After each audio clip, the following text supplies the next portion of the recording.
I talk, you listen. Welcome to my one-man panel of madness.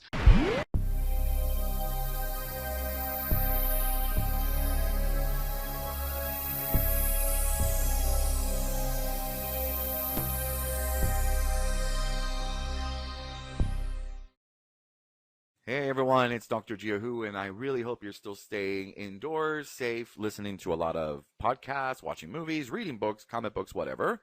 And so we just had the hashtag Ultimate Ginger, which was a worldwide rewatch of Vincent and the Doctor, which is, again, another cool activity that we get to do.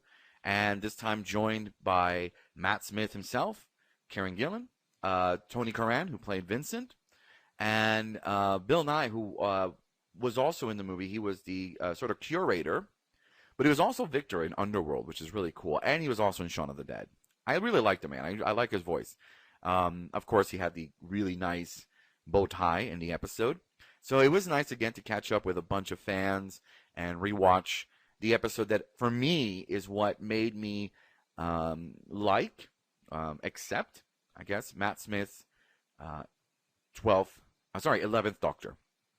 And I've said this a few times before. One of the reasons I just didn't warm up to him right away and sort of went kicking and screaming through the entire series up until episode 10, which is Vincent and the Doctor, was that, I really, really loved David Tennant as the Doctor. And I really loved all the stories, really. I keep saying really, but the stories that the 10th Doctor went through are some of my favorite. You have the Weeping Angels, you have Donna, you have River Song, and I just really loved the 10th Doctor, and was so attached that when the regeneration happened, it was kind of heartbreaking. The whole scene, and I don't want to go, it was just so much that I just couldn't accept Matt Smith. And so immediately I just said, Matt Smith's too young. I don't like him. This is not my Doctor. Sort of the same thing that we find every time there's a new Doctor. And we were still kind of going through this with Jodie Whittaker. Now it's his 13th Doctor. But then he kind of grew on me a little bit. Every episode got a little bit, okay, he's got a little bit of the Doctor in him. I see it. But it wasn't until Vincent and the Doctor that I guess I just was won over by him. I really love that story, and it's just a really perfect Doctor Who story, going back in time, meeting a historical figure. Also, it was an episode dealing with a lot of mental issues, mental illness, and so forth. So it was also exciting to do that with a lot of fans. It was exciting. It's really sad this morning I wake up to find that Ghostbusters, unfortunately, Afterlife, has been moved to March 2021. Now, that just really pissed me off, okay? I was upset when they moved Wonder Woman, It's like these little things you look forward to, unfortunately, are being, moved. And I understand we are in the middle of a pandemic. Some places it's getting better, some places it's getting worse. But I was really looking forward to Ghostbusters this year. I felt that it'd be a double whammy of Wonder Woman and Ghostbusters. And especially for a geek like me, it's these little things that keep you going. Like, you can expect, Doctor Who's coming at Christmas, or the movies in the summer, new TV shows coming out, sci-fi shows, horror shows, whatever. It's like knowing that Halloween is coming. So I just saw that this morning that Ghostbusters has been moved, not just postponed until like later in the year. They're literally moving it all the way to March 2021. So that's a bit sad. I really hate that they had to do that. But, I also understand right now it's just all these movies and TV shows left and right are being postponed, canceled, and all that stuff. So, it just sucks because I really, really, really, really was looking forward to Ghostbusters.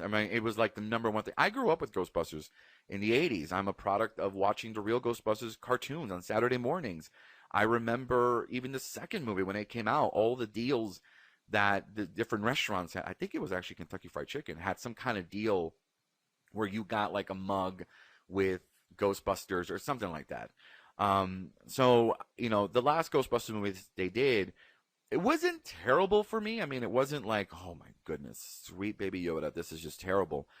I enjoyed it. There were a few parts that, okay, but in the end of the day, at the end of the day, sorry, it wasn't terrible. It wasn't like, this is god awful.